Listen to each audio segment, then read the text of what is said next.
कल पेश हुए रेल बजट में उत्तराखंड की घोर उपेक्षा का आरोप लगा रही कांग्रेस पार्टी के प्रदेश अध्यक्ष किशोर उपाध्याय ने प्रधानमंत्री और वित्त मंत्री को पत्र लिखा है, जिसमें उन्होंने केंद्र द्वारा रेल बजट की भांति आम बजट में राज्य की अनदेखी न करने की बात कही है।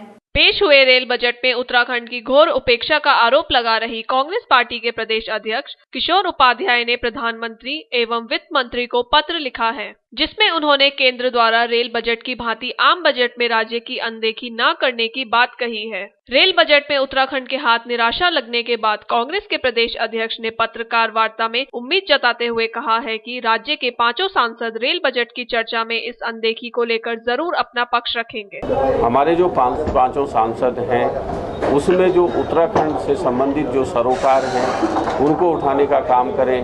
उनका ये वायदा था नरेंद्र मोदी जी का कि हम चारों धामों को रेल से जोड़ने का काम करेंगे। अब आप कर्णप्रयाग तक तो रेल लाइन बिछवाने के लिए कोई पैसे की व्यवस्था कर ही नहीं रहे हो। रेलवे लाइन अगर जाएगी उत्तरकाशी होकर के जाएगी, कर्णप्रयाग होकर के जाएगी, उसके लिए कुछ धन की व्यवस्था करो। इससे बड़ी निराशा हुई है, उसकी जितनी भी निंदा की जाए, जिस तरह से उत्तराखंड की उपेक्षा हुई है वो बहुत कम है। और जब रेलवे बजट में बहस हो तो इन सारी गलतियों को केंद्र सरकार, सुरेश प्रभु जी सुधारने का काम करेंगे, ऐसा मेरा विश्वास है। कांग्रेस के महानगर अध्यक्ष का साफ तौर पर कहना है कि राज्य की जनता को इस रेल बजट से जितनी उम्मीदें थी, उन पर सुरेश प्रभु का रेल बजट खरा नहीं उतर पाया है और केंद्र से इस बार भी उत्तराखंड की जनता को मायूसी ही मिली है। जिस प्रकार से बजट में उत्तराखंड को प्योरली नेग्लेक्ट किया गया, उसको लेके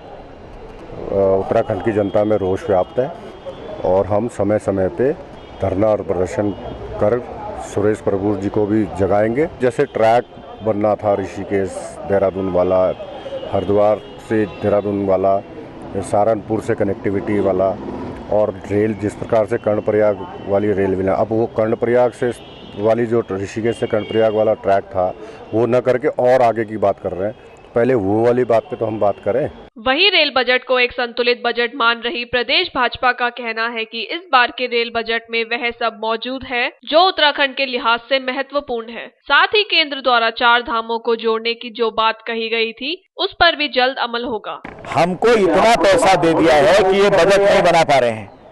15,000 करोड़ जो आज तक आपने दिया था वो 40,000 करोड़ कर दिया है। उसमें लिखा है कि अपनी योजनाओं को अपने अनुसार बनाओ, क्योंकि नया फंडिंग पैटर्न चालू हुआ है और ये लकीर का फकीर पीट रहे हैं। भाई 2.5 गुना पैसा ज्यादा मिलना, उसकी योजनाओं को तैयार करो। केंद्र को क्यों कह रहे हैं आप? केंद्र ने तो बल्क में पैसा दे दिया है, उसके आधार पर आप योजना बनाइए। प्रदेश की जनता को इस बार आस थी कि सुरेश प्रभु के रेल बजट में उत्तराखंड के लिए कुछ सौगात होगी, लेकिन ऐसा न होने पर जहां कांग्रेस और भाजपा एक दूसरे की कमियां गिनाने में लगे हैं, वहीं अब देखना यह होगा कि आम बजट उत्तराखंड के लिए क्या सौगात लेकर आएगा। ब्यूरो रिपोर्ट, देवभूमि न्यूज, देहरादून।